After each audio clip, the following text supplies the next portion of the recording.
HMDA మాజీ director Shiva బాలకృష్ణను ACB 5వ రోజు విచారణ జరిపింది. ఆదివారం హెచ్ఎండిఏ రేరా ఉద్యోగులను ఏసీబీ కార్యాలయానికి పిలిచి విచారణ జరిపారు. శివ బాలకృష్ణతో కలిసి పనిచేసిన ఉద్యోగులను ఒక్కొక్కరిని పిలిచి బాలకృష్ణ ముందే ప్రశ్నించారు. రేరాలో కీలక స్థానాల్లో పనిచేస్తున్న ఉద్యోగులను బాలకృష్ణ ముందు కూర్చోబెట్టి వివరాలు సేకరించారు. శివ బాలకృష్ణ అనుమతులు ఇచ్చిన రియల్ ఎస్టేట్ వెంచర్ల అనుమతులపైన అధికారులు ఆరా తీస్తున్నారు. హెచ్ఎండిఏలో ఐరస్ అపార్ట్మెంట్స్ కు మాన్యువల్ అనుమతులు ఇచ్చారు. శివ బాలకృష్ణ మాన్యువల్ అనుమతులు ఎందుకు ఇవ్వాల్సి వచ్చిందన్న దానిపైన ఏసీబీ విచారణ జరిపింది. కోర్టు వివాదాల్లో ఉన్న భూములకు సైతం అనుమతులు ఇచ్చినట్లు గుర్తించారు.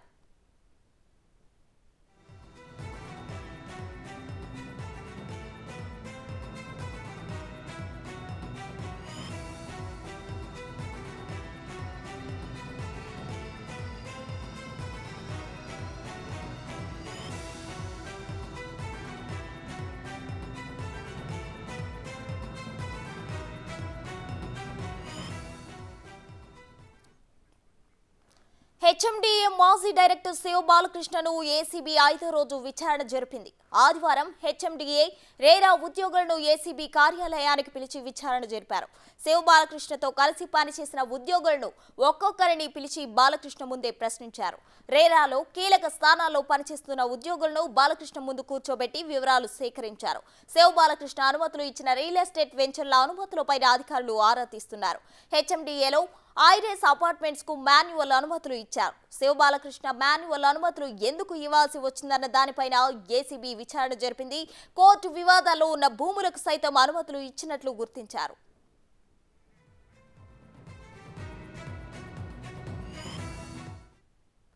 దీనికి సంబంధించిన పూర్తి అప్డేట్స్ మా ప్రతినిధి సురేష్ లైవ్ లో అందించడానికి సిద్ధంగా ఉన్నారు. చెప్పండి సురేష్.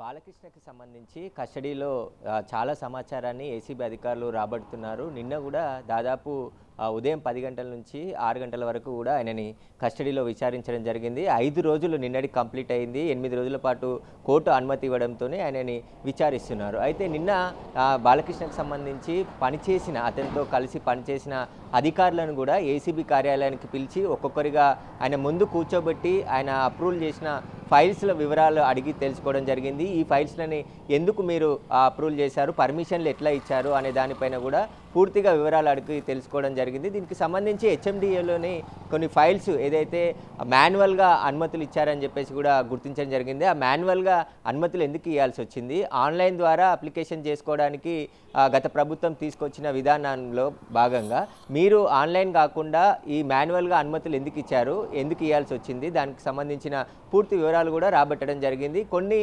వివాదాస్పదమైన ల్యాండ్ ఏదైతే కోర్టులో కేసులు ఉన్న ల్యాండ్లకు కూడా అనుమతులు ఇచ్చేశారు. అక్కడ టవర్స్ కూడా నిర్మిస్తున్నారు.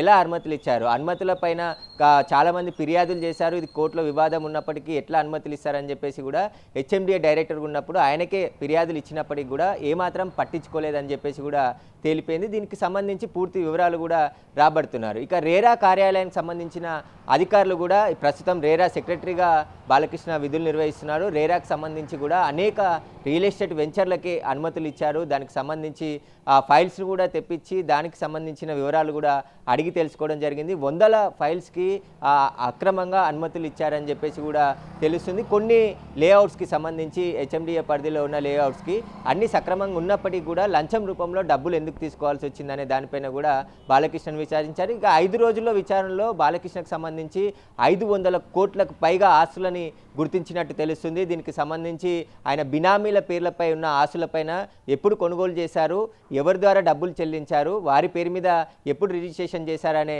వివరాలన్నిటిని కూడా రాబట్టారు. కాబట్టి ఆ ఆస్తులకు సంబంధించిన పాస్బుక్లు, డాక్యుమెంట్లు అన్నిటిని కూడా ముందు ఉంచి బినామీలను పిలిచి విచారిస్తున్నట్టు కూడా తెలుస్తుంది. మొత్తానికి ఈయన మార్కెట్ వాల్యూ ప్రకారమే 500 కోట్లకు పైగా ఆస్తులు కూడబెట్టినట్టు ఏసీబీ అధికారులు గుర్తించడం జరిగింది. ఇక ఉద్యోగులపైన కూడా ఈయనతో కలిసి పనిచేసిన హెచ్ఎండిఏ కావచ్చు, రేరాలో పనిచేసిన ఉద్యోగులను, పై స్థాయి ఉద్యోగులను, అదేవిధంగా కింది స్థాయి ఈయనతో కలిసి పనిచేసిన ఉద్యోగులను కూడా ఒక్కొక్కరిగా నిన్న అంతా కూడా విచారించడం జరిగింది. ఇంకా ఎంతమంది పాత్ర ఉంది, బాలకృష్ణ ఆదేశాల మేరకే ఫైల్స్కి అనుమతి ఇచ్చారా, లేదంటే అప్పటి గవర్నమెంట్లో ఉన్న అధికారుల ఒత్తిడికి, మంత్రుల ఒత్తిడికి అనుమతులు ఇవ్వాల్సి వచ్చిందా, వీటన్నిటిపైన కూడా ఏసీబీ సమగ్రంగా దర్యాప్తు చేస్తుంది. దీని వెనుకాల ఉన్న బినామీల పైన కూడా ఎందుకంటే బాలకృష్ణ చాలామంది బినామీలను పెట్టుకోవడం జరిగింది. ఒక రియల్ ఎస్టేట్ వ్యాపారం బాలకృష్ణ చేసినట్టు ఏసీబీ అధికారులు గుర్తించారు కాబట్టి దీనిపైన దర్యాప్తు కొనసాగుతుంది. నా హెచ్ఎండిఏ అధికారే కాదు, రియల్ ఎస్టేట్ వ్యాపారి కూడా మారిపోయి పెద్ద ఎత్తున హైదరాబాద్ శివారు ప్రాంతాల్లో రియల్ ఎస్టేట్లో పెట్టుబడులు పెట్టాడని చెప్పేసి కూడా ఏసీబీ అధికారులు